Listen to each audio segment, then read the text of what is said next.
Alright, so I got two shoes, two reviews. Be right back. I got these fresh eyes, never seen you before like this. My God, you're beautiful.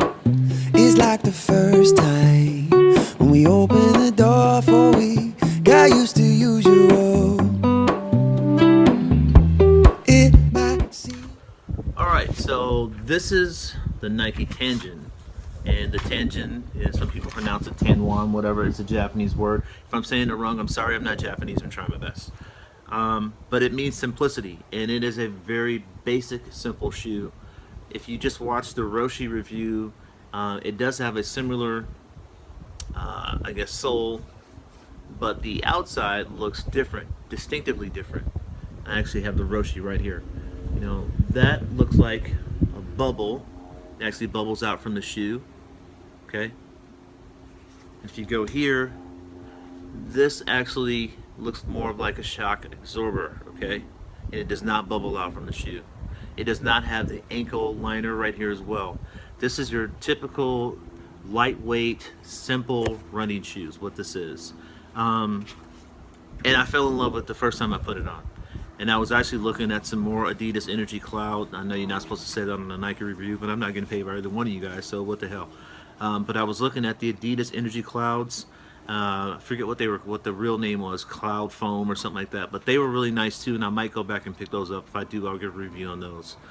But then I saw these, and they had my size, which was the big purchasing decision point. That's why I got them. And I tried them on in the store, and I thought, this would be okay.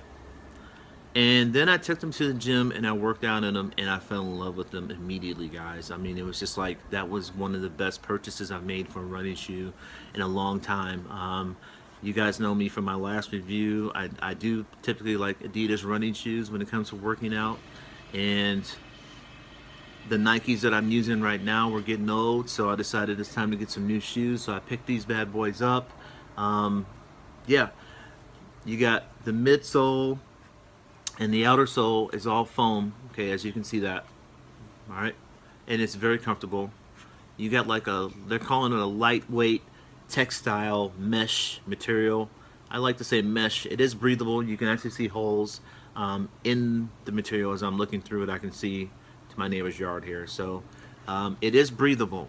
Your feet should not get hot in these, which is important. If you're, spending more than 45 minutes, it's important. You don't want to go home with hot feet. So they are comfortable from the start. Like, normally shoes have to conform to your feet a little bit. You got to break them in. These, like I said, and I'm not someone that goes to the gym in brand new shoes. I like to break my shoes in. I'm old school. I put these on right out of the box. I had the box in my trunk. I said, you know what? I think I'm going to give these a shot today. I tried them out, and wow, I was impressed. Not only did they hold up well on the treadmill, they also held up well on high intensity drills. I didn't feel like I was slipping. I didn't feel like my foot was, gonna roll over. My ankle was gonna fall out. Nothing like that. And even when I did squats, I felt like I had a good ground support. Like, I felt like I was actually barefoot. Is what it felt like to me. Now, I may not feel that way to you. If you got duck feet, you're gonna feel different than me. But the point is, and I don't have duck feet. But the point is, I felt like, man, these would hold up if I'm doing high intensity. They'll hold up if I'm doing squats, and they will also hold up if I am on the treadmill running. And again, I don't run outside. People were saying they were having problems with the holes in the soles. I don't run outside, so hopefully I don't have that problem.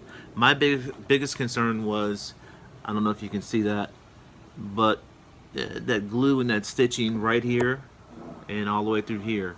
I didn't want to have a blowout right here or right here from doing high intensity start-stop. So I'm watching for that. I don't want to have a blowout in these. I have had blowouts before in actual very expensive shoes. I'm not going to say the shoe brand because I love the guy and I just don't put people down. But I have had blowouts before. So that's what I was looking for, but that's not what you guys online reported. You said you were having issues with the holes right here.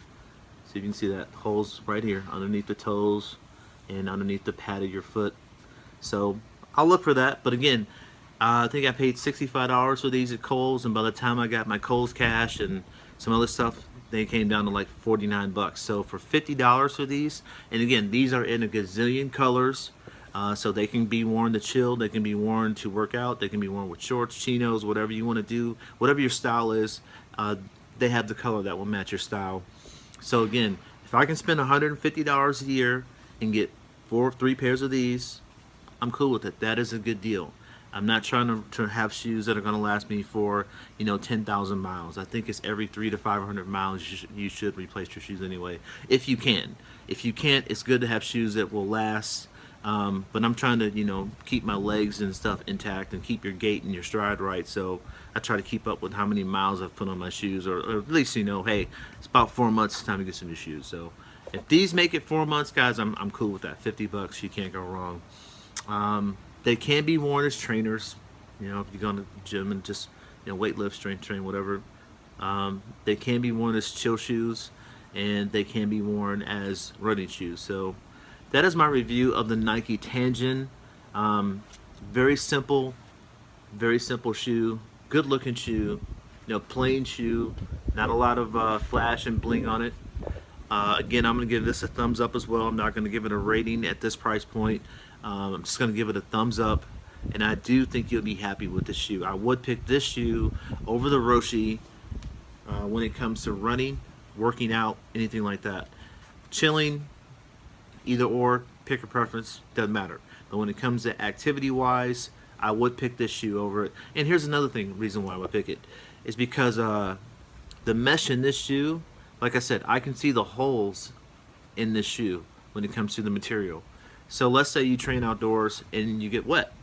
I think this shoe would be more likely to dry faster. I think this shoe would repel water longer.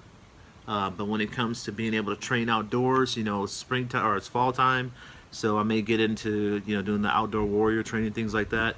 I will definitely have this one on because I think this is more of an outdoor terrain shoe that will get dry faster once I'm done beating it up in the mud. So that is my review of the Nike Tanjun. I hope you enjoyed it. If you like what you saw, give me a thumbs up. Give me a comment below. If you didn't like what you saw, give me a thumbs up, but tell me why you didn't like it. Maybe I missed, whatever you do. Maybe you're a avid lawnmower and you want to know which one of these will work best for mowing the lawn, and I will give it some thought. So with that being said, thanks for watching the Get Ready Worldwide channel. I am your host, Mike. This is the Nike Tanjun. This is the Nike Roshe. Hope to see you soon. Come back.